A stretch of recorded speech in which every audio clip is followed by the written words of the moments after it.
Namaskar. Best black troops in the world. British perceptions and the making of the Sepoy. From 1746 to 1805 AD.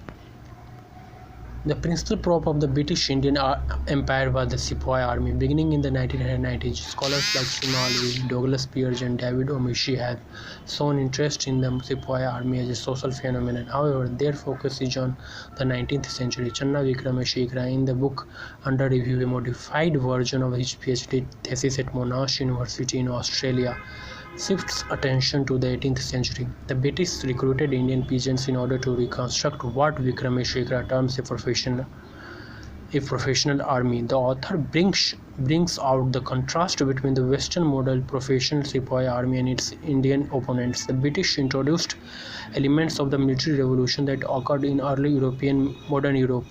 This gave birth to a bureaucratic permanent standing force with a hierarchical officer cadre under centralized state supervision, but segmented politics characterized pre-British India. Hence, instead of recruiting directly, the Indian rulers depended on the warlords.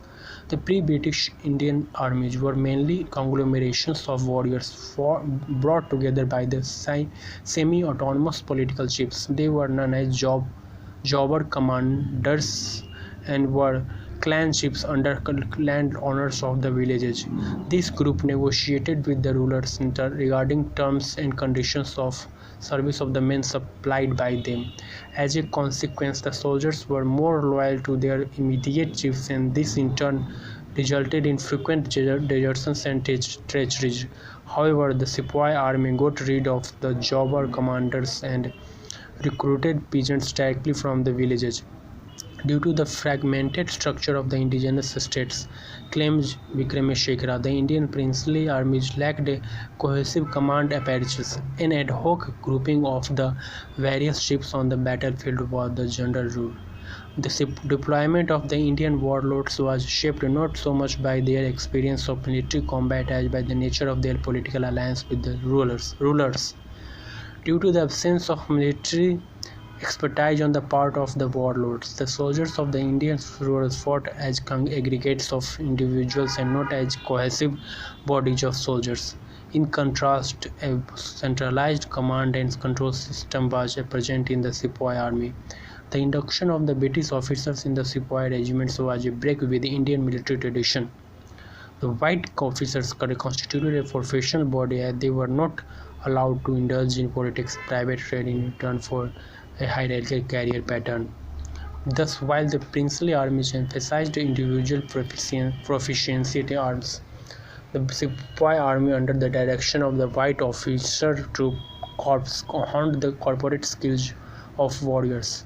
Thus, right to Wickramasinghe, the East India Company's army, unlike the pre-British Indian armies, was capable of maneuvering on the battlefield, while the loosely knit indigenous militias of the 17th and 18th century could only be used for conducting raids against the enemy. The tightly knit Sepoy army was used effectively for permanent annexation of territories after destroying enemy armies in decisive set-piece battles. Wickramasinghe fills a historiographical gap by analyzing the period which witnessed the genesis of the Sepoy army. Not racial factors but superior organizational techniques transformed the Sepoys into specialists of violence. Wickramasinghe's book is a typical example of the growing genre of South Asia's new military history. Dhanyavad. Thank you so much.